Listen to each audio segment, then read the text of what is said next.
My name is Leanne Sherrod. I'm a speech-language pathologist and the President and Chief Clinical Officer here at Expressible. Thank you for joining me to learn all about lisps and what you can do to support improved speech production. In this lesson, we'll discuss how to recognize a lisp, how lisps are diagnosed, and what treatment looks like. A lisp is an incorrect production of the S and Z sounds. These two sounds are produced in a similar way. The tongue is positioned behind the top front teeth, with the sides of the tongue touching the inside of the top back molars. Air is directed over the tongue and out the front of the mouth. The way these sounds differ is in the use of the vocal folds. For the S sound, the vocal folds aren't used. For the Z sound, they are. You can test this out by placing your hand on your throat as you say the S and Z sounds. Notice how for the S, you don't feel any vibration in your throat. That's because your vocal folds aren't being used. But now try the Z sound. Feel that buzzing? That's caused by the vibration of your vocal folds.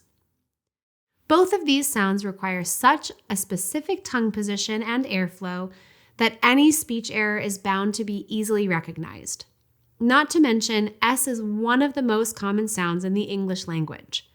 So if a person is having trouble pronouncing these sounds, you'll notice it simply by the frequency of the errors. Children can typically pronounce S and Z sounds correctly by the time they're 5 years old. If you suspect your child has a lisp or you're dealing with one yourself, it's a good idea to be proactive and contact a speech-language pathologist. In order to formally diagnose a lisp, the speech therapist will perform a speech assessment.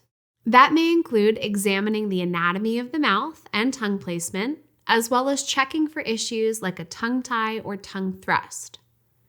Speech-language pathologists go through extensive training and schooling in order to evaluate speech production. The speech therapist will listen to the way the person says all of their speech sounds, including S and Z. They will also listen for the type of lisp present.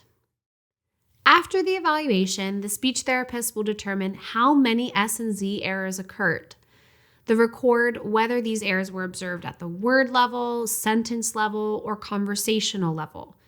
Did they occur in the beginning, middle, or ends of words, or at all positions within words?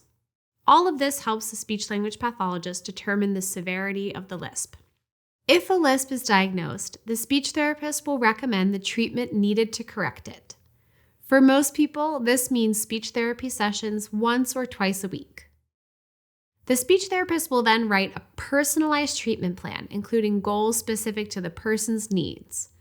These goals will allow the therapist to monitor progress as the person works to reach their next milestone. Let's discuss how these goals are usually written. Say that you need to work on your S sound. Your speech therapy goal will be specific to the type of S production being targeted. The goal will also specify which complexity level you'll start working on in therapy, such as the syllable level or conversational level. And finally, your speech therapist will set an expected accuracy percentage that you should meet over the course of several sessions. Here's an example of a real speech therapy goal. In the next 2 to 3 months, the client will demonstrate the ability to independently produce S in the initial position of words with 90% accuracy across 3 consecutive sessions in order to communicate more clearly in daily situations. As you can see, these goals are written to be specific and measurable. That way, you and your speech therapist can track progress week to week. During sessions with children, a speech therapist will likely use games, toys, and activities that are motivating for kiddos. The therapist wants speech therapy to be fun and encouraging. In speech therapy for adults, sessions are typically more practice-driven. The therapist will provide several opportunities to practice target sounds, as well as conversational breaks. During sessions, the speech therapist will be listening closely to the client's speech production. All speech therapists have trained ears to catch sounds and words that aren't pronounced correctly. Throughout the session, your speech therapist will provide prompts and tips demonstrating the right tongue or mouth movement when needed. Don't stress if it takes several sessions before you start to see improvement. It often takes a lot of time and repetition to reach certain goals.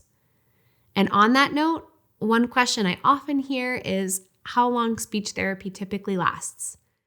There's no one simple answer here. All people are different, and a few key factors play a role. For children, one factor is their age. If a child is too young, they may not be ready to work on certain sounds yet. Some kiddos simply need a little more time. But on the other hand, older kids have more years of pronouncing sounds or words incorrectly, and it can be harder for them to break habits. Motivation is also a factor in how long therapy takes.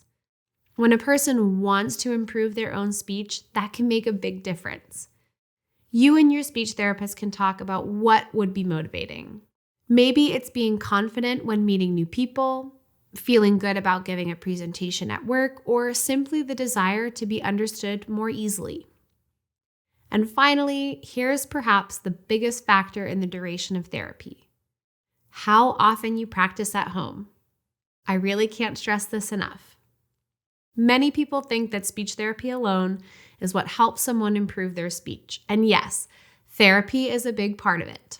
But there has to be practice and carryover between sessions in order to make progress as quickly as possible. Your speech therapist should provide regular home practice ideas, activities, and exercises. If you're helping your child, you'll learn ways to practice and reinforce what they're learning throughout the week. If you're an adult working to improve a lisp, try to find someone to practice with. Whether this is a spouse, family member, or friend, it's important to have someone you trust provide honest feedback and encouragement. This can make all the difference. So, to wrap up, let's take a minute to recap what we've covered here. S and Z errors are easily recognized due to the specific tongue position needed for these sounds, as well as how frequently they come up in the English language. A speech therapist is needed to formally diagnose and categorize a lisp. Treatment is tailored for the specific needs of each person. Length of therapy can depend on a child's age, the person's motivation, and how often they practice at home.